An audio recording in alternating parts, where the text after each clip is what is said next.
নমস্কার, গপশপ সই চ্যানেলের নতুন একটি ভিডিওতে তোমাদের স্বাগত।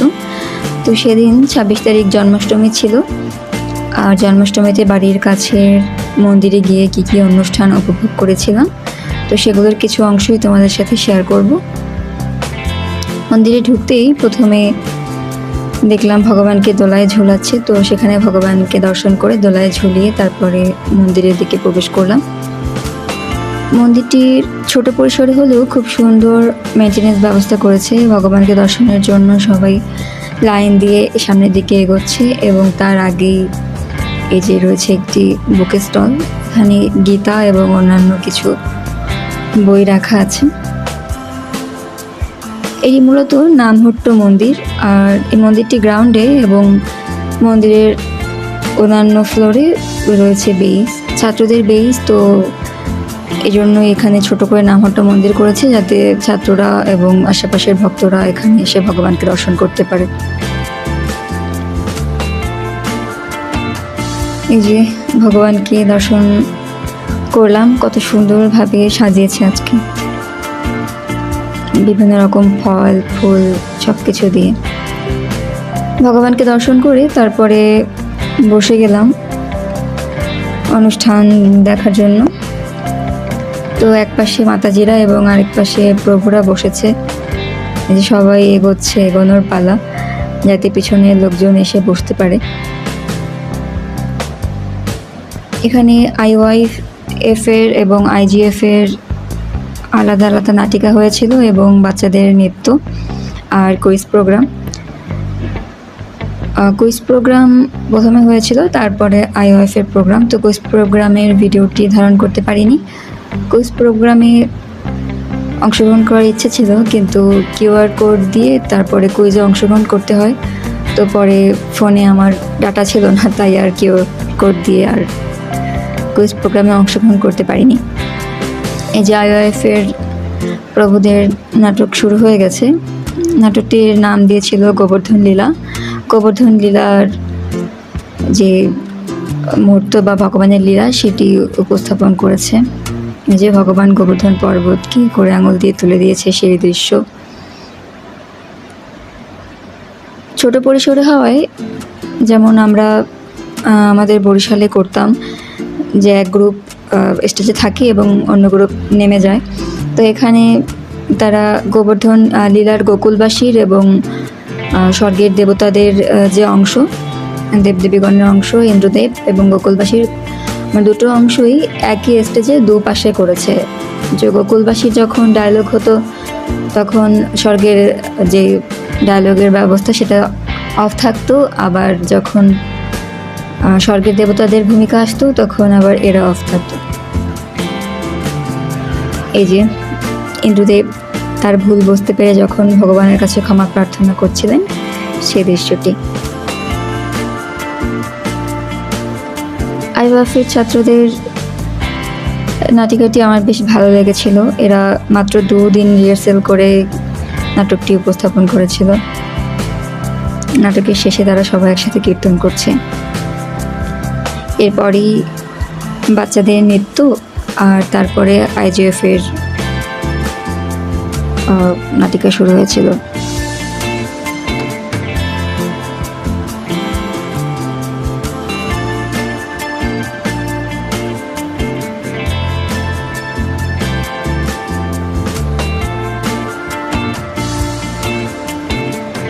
এই যে IGF এর নাটিকা শুরু হয়েছে, নাটিকাটির নাম কি ছিল আমার ঠিক খেয়াল নেই, তবে কাহিনীটি হচ্ছে ভগবান মর্তে এসে পরীক্ষা নিচ্ছেন তার ভক্ত এবং একজন সম্পদশালী অর্থলোভী ব্যক্তির।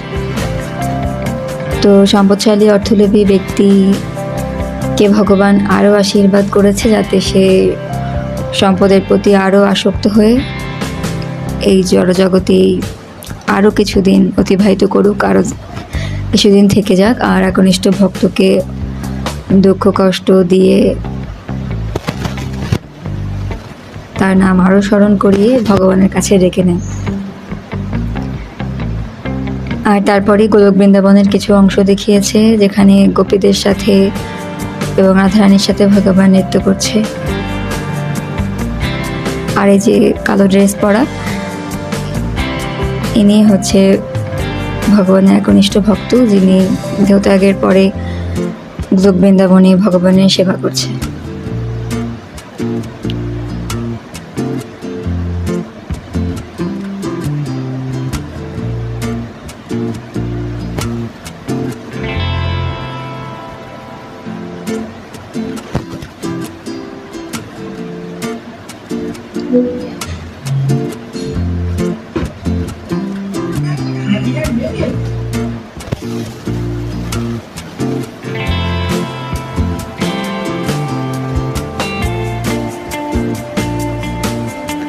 তারপরে একটি ছোট্ট গোপালের সাথে দেখা হয়ে গিয়েছিল। খুব সুন্দর করে সাজিয়েছে তাকে তার মা, যে তার মায়ের সাথে খেলা করছে। আর অন্যদিকে বাচ্চাদের গ্রুপ ডান্স হচ্ছিল একটি। তো বাচ্চাদের গ্রুপ ডান্সের পরেই তারপরে এক পাশে হরিনাম কীর্তন করেছিল প্রভুরা, আর অন্য পাশে অভিষেকের আয়োজন চলছিল। আমার বারবার আমার বরিশালের মন্দিরের কথা মনে পড়ে গিয়েছিল, যে কখনো কোনো প্রোগ্রাম বাদ যায়নি, সব প্রোগ্রামে অংশগ্রহণ করেছি, আর এখন কোনো প্রোগ্রামে অংশগ্রহণ করতে পারি না।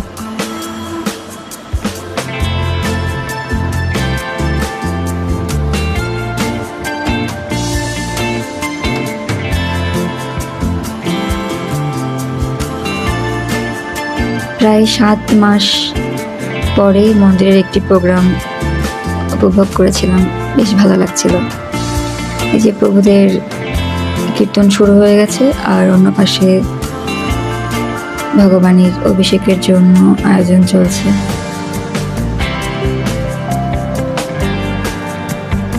প্রভুরা নৃত্য করছে, কিছুক্ষণ পরে মাতাজিরাও নৃত্য করছিল, যারা IGF এর সদস্যগণ নাটিকা করেছিল তারা।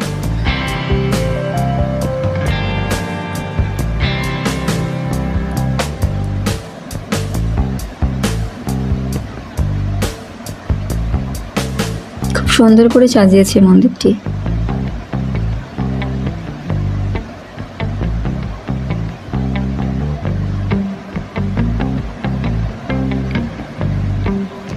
এই যে গ্রাউন্ড ফ্লোরে নামার যে সিঁড়ি, সেখান থেকে সবাই নামছে মন্দিরের দিকে।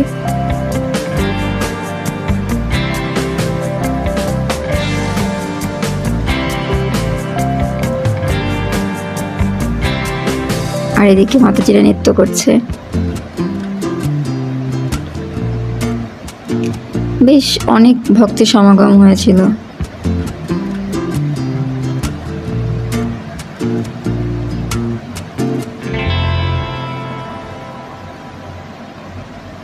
আমার আর অন্য কোনো মন্দিরে এরকম গ্রাউন্ড ফ্লোরে মন্দির দেখিনি, এটি দেখলাম একমাত্র মন্দির যেটি গ্রাউন্ড ফ্লোরে অবস্থিত। এই তো ভগবান চলে এসেছে অভিষেকের জন্য, ভগবান রেডি। এবারই আস্তে আস্তে করে শুরু হবে অভিষেক।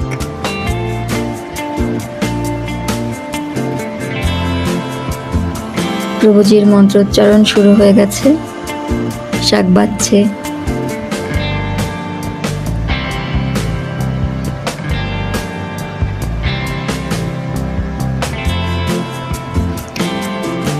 এরপরে আস্তে আস্তে এক পাশের লাইনে মাতাজিরা দাঁড়িয়ে অভিষেক করাচ্ছে, এবং অন্য পাশে প্রভুরা লাইন করেছিল অভিষেক করার জন্য। তো সেই ভিডিওটি আর নিইনি।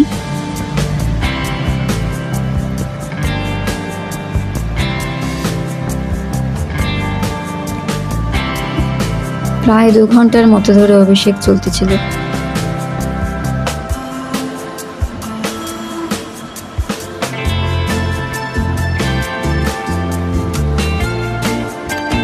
মেইন অভিষেকের পরে এবারে পুষ্পাভিষেকের পালা। ভগবানকে অনেক অনেক পুষ্প দিয়ে আবৃত করা হচ্ছে। এরপরই অভিষেকের পরে ভগবানকে ড্রেসিং করে তারপরে আবার ভগবানকে দর্শনের সুযোগ করে দিয়েছিল প্রভুরা। তো এর আগে যখন বরিশালে ছিলাম, আমার বাসা অনেকটা দূরে হওয়ায় মন্দির থেকে, তো অভিষেকের পরে আর ভগবানকে দর্শন করা হয়নি। তো এই প্রথম অভিষেকের পরে ভগবানকে দর্শন করেছিলাম, সবাই দাঁড়িয়ে গেছে দর্শন করার জন্য ভগবানকে। তো এই অভিষেকের পরে দর্শনটিকেই মূলত বলা হয় ভগবানের আবির্ভাব বা ভগবানের জন্ম হলো। জন্মের পরে যেমন নতুন শিশুকে সবাই দর্শন করে, তো তেমনিভাবে ভগবানের জন্মের পরে সবাই দর্শন করছে সেই মুহূর্তটি। তো দর্শন করার পরপরই আমরা চলে গিয়েছিলাম প্রসাদের জন্য। প্রভুদের এক পাশে লাইন ছিল এবং মাতাজিদের অন্য পাশে। প্রসাদ ছিল পরম সুস্বাদু, প্রসাদ পেয়ে আমি তৃপ্ত। তো প্রসাদ নেওয়ার পরে বাসায় ঢুকতে ঢুকতে আমাদের প্রায় 1:24 মতো বেজে গিয়েছিল। এই যে মাতাজিদের লাইন, অন্য পাশে ছিল প্রভুদের লাইন। তো প্রসাদের জন্য দিয়েছিল একটি গ্লাসে চরণামৃত আর একটি বাটি, শালপাতার বাটি, আর একটি হচ্ছে সম্ভবত এটি পাম পাতার খোলের তৈরি থালা। সবই পরিবেশ সম্মত। প্রায় 7 রকমের প্রসাদ দিয়েছিল।